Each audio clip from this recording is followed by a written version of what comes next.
मध्ये आपल्या सगळ्यांचं स्वागत आहे. आता बघणार आहोत अनेक महत्त्वाच्या बातम्यांचा वेगवान आढावा. सुरुवातीला बातमी आहे राजकीय वर्तुळातून. आज राज्याचं राजकारण राजकीय घडामोडींना ढवळून निघणार आहे, कारण भाजपचे दिग्गज नेते आज विविध मतदारसंघांमध्ये प्रचार करताना दिसणार आहेत. भाजपचे राष्ट्रीय अध्यक्ष अमित शहा यांच्या आज राज्यात सभा आहे, तर उत्तर प्रदेशचे मुख्यमंत्री योगी आदित्यनाथ, भाजपचे कार्यकारी अध्यक्ष जे.पी. नड्डा, केंद्रीय सामाजिक न्याय मंत्री थावरचंद गेहलोत आणि गोव्याचे मुख्यमंत्री प्रमोद सावंत देखील राज्याच्या विविध कार्यक्रमांमध्ये सहभागी होणार आहेत. भाजपचे राष्ट्रीय अध्यक्ष आणि केंद्रीय गृहमंत्री अमित शहा आज राज्यात प्रचार सभा घेत आहेत. शहा यांच्या सांगली, सोलापूर, उस्मानाबाद आणि लातूर इथे सभा होणार आहे. राज्याच्या प्रचारासोबतच शहा हरियाणामधील निवडणुकांसाठी देखील प्रचार करताना दिसत आहेत. बुधवारी शहा यांनी हरियाणामधील प्रचार सभेमधून काँग्रेसवर सडकून टीका केली होती. उत्तर प्रदेशचे मुख्यमंत्री योगी आदित्यनाथ आज मुंबईमध्ये प्रचार सभा घेणार आहेत. मुंबईसह ते परभणी आणि जळगावमध्येही प्रचार करणार आहेत. भाजप कार्याध्यक्ष जे.पी. नड्डाही आज प्रचार सभा घेणार आहेत. भोकर आणि नांदेडमध्ये ते सभा घेतील, तर वर्ध्यामध्ये केंद्रीय सामाजिक न्याय मंत्री थावरचंद गेहलोत हे पत्रकार परिषद घेणार आहेत. तर आज भाजपचे 2 दिग्गज नेते राज्यामध्ये प्रचार करताना दिसतील. गोव्याचे मुख्यमंत्री प्रमोद सावंत हे देखील राज्यात प्रचार करताना दिसणार आहेत. प्रमोद सावंत आज पुण्यामध्ये एका कार्यक्रमात सहभागी होणार आहेत. मुख्यमंत्री देवेंद्र फडणवीस आज सातारा, सोलापूर जिल्ह्यात प्रचार सभा घेणार आहेत. यावेळी ते सरकारच्या 5 वर्षांच्या कामांची माहिती देत विरोधकांचा कशा पद्धतीने समाचार घेतील ते बघावं लागेल. मनसे अध्यक्ष राज ठाकरेंची आज मुंबईमध्ये त्यांच्या 2 सभा होणार आहेत. सांताक्रूज आणि गोरेगाव इथे राज ठाकरेंच्या प्रचार सभांचं आयोजन करण्यात आलंय. तर आज सकाळी राज ठाकरे कसबा गणपतीची पुण्यामध्ये आरती करतील आणि त्यानंतर ते मुंबईतल्या सभांसाठी रवाना होतील. निवडणुकीच्या प्रचारामध्ये रामदेव बाबा देखील मागे राहिलेले नाहीत. रामदेव बाबा 15 ते 18 ऑक्टोबर दरम्यान लातूर ग्रामीण मतदारसंघांमध्ये प्रचार करणार आहेत. शिवसेनेच्या सचिन देशमुख यांच्या प्रचारासाठी लातूरमध्ये खुद्द रामदेव बाबा आता दाखल होणार आहेत. पंतप्रधान नरेंद्र मोदी हे राज्यात एकूण 9 सभा घेणार आहेत. तर 18 तारखेला मोदी हे मुंबईमध्ये बीकेसीमध्ये प्रचार सभा घेतील. मोदींच्या राज्यातल्या सभांचं अंतिम वेळापत्रक समोर आलं असून 13 ते 17 ऑक्टोबरमध्ये मोदी राज्याच्या विविध जिल्ह्यांमध्ये सभा घेणार आहेत.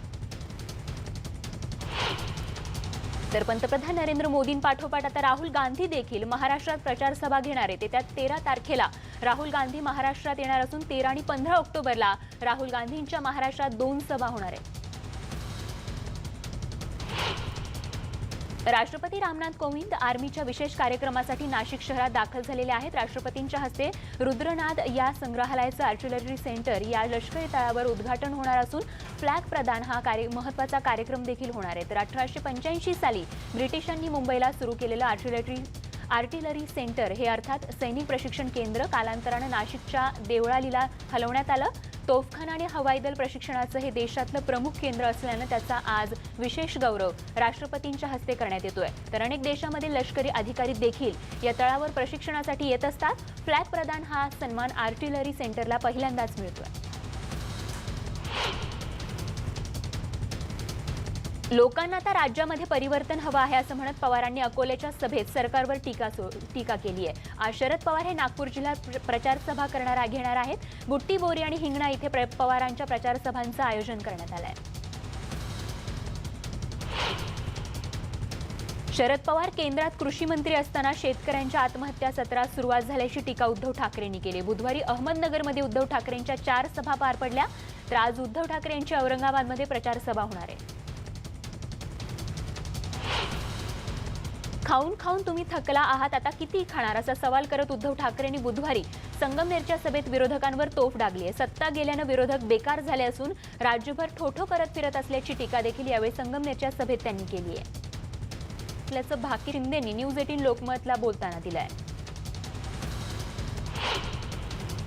राष्ट्रवादी काँग्रेस पक्षाचा मी राष्ट्रीय अध्यक्ष आहे, त्यामुळे माझ्या पक्षाची स्थिती मला अधिक चांगली माहिती आहे, एवढंच मी सांगू शकेन असं म्हणत पवारांनी सुशीलकुमार शिंदेंनी केलेल्या वक्तव्यावरती खडे बोल सुनावलेत. अजित पवारांनी देखील सुशीलकुमार शिंदेंच्या या विधानावरती प्रतिक्रिया देत ते त्यांचं वैयक्तिक मत असल्याचं म्हटलंय. आम्ही एकत्रित आघाडीत असलो तरी वेगवेगळ्या चिन्हावर निवडणूक लढवत आहोत. त्यामुळे काँग्रेस राष्ट्रवादी विलीनीकरण विषयी शरद पवारच अधिक ठरवतील. तुर्तास आम्ही वेगळे पक्ष म्हणूनच भूमिका मांडतोय असं स्पष्टीकरण अजित पवारांनी दिलंय. सुशीलकुमार शिंदेंच्या वक्तव्यावरती काँग्रेस प्रदेशाध्यक्ष बाळासाहेब थोरातांनी देखील प्रतिक्रिया देत आघाडीमध्ये विलीनीकरणाचा विषय अद्याप चर्चेत आला नसल्याचं म्हटलंय आणि त्यामुळे त्यावर वक्तव्य करणं अयोग्य असल्याचं ते म्हणालेले आहेत. तर काळाच्या ओघात काय होईल हे आताच सांगता येणार नसल्याचं देखील बाळासाहेब थोरात म्हणाले. सुशीलकुमार शिंदेंनी व्यक्त केलेली खंत ही योग्यच असल्याचं विखे पाटलांनी म्हटलंय. काँग्रेस पक्ष दुसऱ्याच्या दावणीला बांधला गेला असं त्यांनी म्हटलंय. राधाकृष्ण विखे पाटलांनी काँग्रेसवर सडकून टीका केली आहे. सुशीलकुमार शिंदेंच्या वक्तव्यावर मुख्यमंत्री देवेंद्र फडणवीस यांनी देखील आघाडीला टोला लगावलाय. विलीनीकरण झालं तर किमान विरोधक विरोध तरी करू शकतील असा खोचक टोला मुख्यमंत्र्यांनी शिंदेंच्या विधानावर लगावलाय. ते शिरपूर इथल्या जाहीर प्रचार सभेत बोलत होते. काँग्रेसचे राष्ट्रवादीचे मोठे नेते थकले आणि नवीन पिढी पक्षात थांबायला तयार नसल्याचा टोला चंद्रकांत पाटलांनी लगावलाय. भविष्यात पवारांच्याच घरातील कुणी भाजपत आलं तर आश्चर्य वाटू देऊ नका असंही चंद्रकांत पाटील म्हणाले. पुण्यामध्ये चंद्रकांत पाटील निवडणुकीच्या तोंडावर संभ्रमावस्था निर्माण करत असल्याचं अजित पवारांनी म्हटलंय. याआधी या संदर्भातील स्पष्टीकरण पवार साहेबांनी दिलं असून ही राजकीय खेळी आहे असं अजित पवारांनी स्पष्ट केलंय. राष्ट्रवादीतून भाजपत डेरे दाखल झालेले उदयनराजे भोसलेंनी विरोधकांचा समाचार घेतलाय. राजीनामा द्यायला जिगर लागतं अशा शब्दांमध्ये त्यांनी विरोधकांवर निशाणा साधला. उदयनराजे भोसलेंनी राष्ट्रवादी सोडून भाजपत प्रवेश केल्यानं आता साताऱ्यात पोटनिवडणूक होतीये. भिवंडीवाडा रोडवरील भिवंडी तालुक्यातील दुगाड फाट्याजवळ दुचाकी खड्ड्यात आदळून डॉक्टर तरुणीचा दुर्दैवी मृत्यू झालाय. नेहा शेख असं या तरुणीचं नाव आहे. तर नातेवाईकांसह लग्नाची खरेदी करून परतत असताना तिच्या दुचाकीला अपघात झाला. पुढच्याच महिन्यात तिचं लग्न मुंब्रा कौसा इथल्या मुलाशी होणार होतं. या अपघातानंतर संतप्त झालेल्या श्रमजीवी संघटनेच्या कार्यकर्त्यांनी अनगाव टोलनाका बंद पाडलाय. जोपर्यंत खड्डे बुजवून चांगला रस्ता बनवत नाही तोपर्यंत हा टोलनाका बंद केल्याचं या संघटनेच्या कार्यकर्त्यांनी सांगितलंय. कोल्हापूरसह 5 जिल्ह्यांमध्ये ऑरेंज अलर्ट देण्यात आलाय. सातारा, सांगली, सोलापूर, पुणे जिल्ह्यात ऑरेंज अलर्ट देण्यात आलाय. 2 दिवसांमध्ये 60 ते 120 मिलीमीटर पावसाची शक्यता हवामान खात्यानं वर्तवली आहे. या जिल्ह्यांमध्ये जोरदार मेघगर्जनेसह पावसाची शक्यता वर्तवण्यात आली आहे. तर आज पश्चिम महाराष्ट्र, मुंबई आणि कोकणात जोरदार पाऊस पडणार असल्याची शक्यता हवामान खात्यानं वर्तवली असून बुधवारी मुंबईमध्ये पावसाच्या सरी बरसल्या तर तिकडे कोकणातही तुरळक ठिकाणी पाऊस झालाय. तर मुंबई आणि कोकणासह बुधवारी पुण्यातही दमदार हजेरी पावसानं लावल्याचं चित्र बघायला मिळालं. तुफान पावसामुळे पुणेकरांना पुन्हा धडकी भरली. कारण पावसामुळे पुण्यातील अनेक भाग जलमय झाले होते. तर अनेक रस्त्यांवर पावसाचं पाणी साचल्याचं देखील बघायला मिळालं. पावसामुळे पुण्यातील अनेक भागात वीज खंडित झाली होती. तर दुसरीकडे रस्त्यांवर मोठी वाहतूक कोंडीही झाली होती.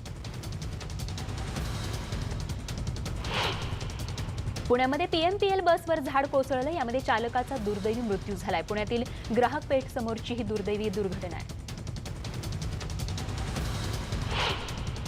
मनमाड शहराला पाणी पुरवठा करणारं बागदर्डी धरण पूर्ण भरलंय. तब्बल 8 वर्षांनंतर हे धरण ओव्हरफ्लो झाल्यानं नागरिकांमध्ये सध्या आनंदाचं वातावरण आहे. गेल्या वेळी खरं तर 2011 साली हे धरण फुल झालं होतं आणि त्यामुळे 8 वर्षांपासून पाणी टंचाईला तोंड देत असलेल्या मनमाडकरांना काहीसा दिलासा मिळाला आहे. साताऱ्यातील ठोसेघर धबधब्यात 300 फूट खाली दरीमध्ये अडकलेल्या दोघांना मध्यरात्री बाहेर काढण्यात ट्रेकर्सना यश आलंय. हे दोघेही जण इंजिनिअरिंगचे विद्यार्थी आहेत. पुणे इथून 4 जण साताऱ्यातील ठोसेघर धबधबा पाहण्यासाठी आले होते. चौघेही वरून धबधबा न पाहता खाली दरीत उतरले. दरीतून वरती येताना मात्र चौघांचा रस्ता चुकला. यातील दोघे कसेबसे वरती आले. मात्र दोघे जण दरीत अडकून राहिले होते, ज्यांना ट्रेकर्सनी आता बाहेर काढलंय. अवकाळी पावसामुळे या ठिकाणी टोमॅटोचे भाव 80 रुपयांवर पोहोचलेले आहेत. नवी मुंबईच्या एपीएमसी बाजारपेठेत टोमॅटोच्या भावात 40% वाढ झाली आहे. या पावसामुळे शेतातच टोमॅटोचा माल खराब होत असल्याने टोमॅटोची आवक घटली आहे. एपीएमसी बाजारपेठेत फक्त 15 टोमॅटोच्या गाड्यांची आवक झाल्यानं 35 ते 40 रुपयानं घाऊक बाजारात टोमॅटो विकला जातोय. केंद्र शासनानं कांदा निर्यात बंदी करण्यासोबत कांदा साठवणुकीवर मर्यादा घातल्यामुळे नाशिक जिल्ह्यातील शेतकरी संतप्त झालेत। शासनानं घेतलेल्या या निर्णयाच्या निषेधार्थ नाशिक जिल्ह्यातील कांदा उत्पादक शेतकऱ्यांनी असहकार आंदोलन सुरू केलंय। कांदा निर्यात बंदी हटवावी आणि कांदा साठवणुकीवरील मर्यादा काढावी अशी मागणी पुण्यातील कांदा व्यापाऱ्यांनी केली आहे। तसं न केल्यास कांदा व्यापार आणि वाहतूक ठप्प करण्याचा इशारा देखील पुण्यातील व्यापाऱ्यांनी दिलाय। केंद्र सरकारचा निर्णय व्यापारी आणि शेतकऱ्यांवर अन्याय करणारा आहे, त्यामुळे ती हटवण्याची मागणी व्यापाऱ्यांनी केली आहे। पीएमसी बँक घोटाळ्यातील मुख्य आरोपी राकेश वाधवान आणि त्यांचा मुलगा सारंग वाधवान यांना जामीन मंजूर होऊ नये यासाठी खातेधारकांनी आंदोलन केले। दोघा आरोपींना तुरुंगातच ठेवण्याची मागणी देखील खातेधारकांनी केली आहे। मुंबईतल्या किल्ला कोर्टाबाहेर खातेधारकांनी हातात फलक घेऊन आरोपींच्या जामिनाला विरोध केला।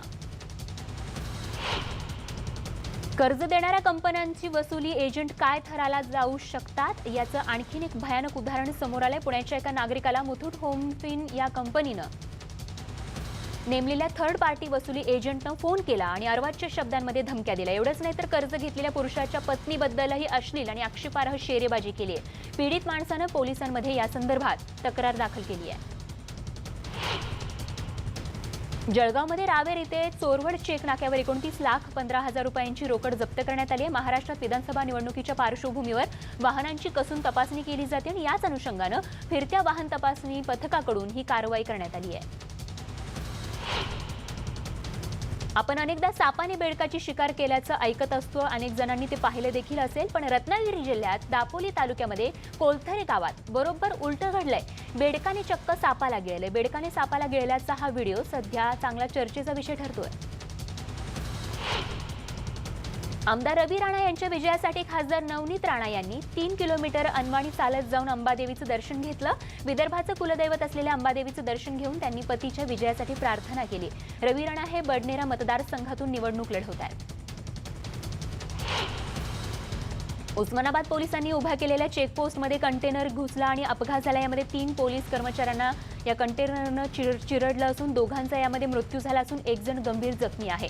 सोलापूर औरंगाबाद महामार्गावरील येडशी जवळची ही घटना आहे। तुळजापूरला जाणाऱ्या मोठ्या 4 चाकी गाड्या वळवण्यासाठी हा चेकपोस्ट या ठिकाणी उभारण्यात आला होता।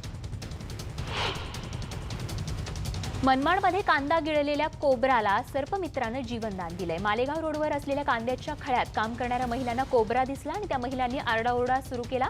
सर्पमित्र सलीम शेख आणि विजय उगले यांना हा नाग तडफडत असल्याचं दिसलं आणि त्यानंतर त्यांनी या नागाला शेपूट धरून उलटं केलं। जेव्हा त्याच्या तोंडातून कांदा बाहेर पडला, कांदा बाहेर पडताच नागानं फणा काढला। दोन्ही सर्पमित्रांनी या नागाला जीवदान दिल्यानंतर त्याला जंगलात सोडून देण्यात आलं। थोडक्यात संरक्षण मंत्री राजनाथ सिंग यांनी राफेलचं शस्त्रपूजन केलं आणि काँग्रेसनं यावर जोरदार टीका केली आहे। विजयादशमीला आपण शस्त्रपूजन करतो, मग टीका करताना काँग्रेसने याचं भान राखायला हवं असं प्रत्युत्तर अमित शहांनी काँग्रेसला दिलंय। अमित शहा हरियाणाच्या प्रचार सभेत बोलत होते। जेएनयूमधील विद्यार्थी नेता उमर खालिदला मारहाण करणाऱ्या नवीन दलालला शिवसेनेनं हरियाणा विधानसभा निवडणुकीचं तिकीट दिलंय। हरियाणातील बहादूरगड विधानसभा मतदारसंघातून नवीन दलाल निवडणुकीच्या मैदानात उतरलाय। 6 महिन्यांपूर्वी आपण शिवसेनेत प्रवेश केल्याची माहिती नवीन दलालनं यावेळी दिली आहे। राफेल शस्त्रपूजनावरून काँग्रेस भाजपमध्ये आरोप प्रत्यारोपांच्या फैरी सुरू असताना एक जुना व्हिडिओ सोशल मीडियावरून समोर आलाय। या व्हिडिओमध्ये देशाचे पहिले पंतप्रधान पंडित जवाहरलाल नेहरू जहाजाच्या लोकार्पण सोहळ्यात पूजा करताना दिसतायत। सय्यद अतहर देहलवी या ट्विटर अकाउंटवरून हा व्हिडिओ शेअर करण्यात आलाय। देशातील मॉब लिंचिंग विरोधात पंतप्रधान नरेंद्र मोदींना पत्र लिहिणाऱ्या 50 सेलिब्रिटींविरोधातला देशद्रोहाचा खटला आता अखेर रद्द करण्यात आलाय। मुझफ्फरपूरच्या पोलीस अधीक्षकांनी गुन्हा मागे घेण्याचे आदेश दिले आहेत। यामध्ये लेखक रामचंद्र गुहा, चित्रपट निर्माते मणिरत्नम आणि अनुराग कश्यप, अभिनेत्री अपर्णा सेन यांचा समावेश आहे। जिओ मोबाईलवरून इतर मोबाईल कंपन्यांच्या ग्राहकांना केलेल्या कॉल्ससाठी आता 6 पैसे चार्ज लागणार आहे। ट्रायनं IUC हा चार्ज पुन्हा सुरू केल्यानं जिओला नाईलाजानं 6 पैसे प्रति मिनिट दरानं चार्ज करावा लागतोय। 1 जानेवारीपर्यंत तरी हा चार्ज सुरू राहणार आहे। बातमी आंतरराष्ट्रीय विश्वातून अमेरिकेतील टेक्सास इथल्या एका हॉटेलला भीषण आग लागलेली आहे। आगीमध्ये संपूर्ण हॉटेल जळून खाक झालंय। आगीत 5 जण होरपळल्याची देखील प्राथमिक माहिती मिळत असून त्यांच्यावर सध्या जखमींवरती रुग्णालयात उपचार सुरू आहेत।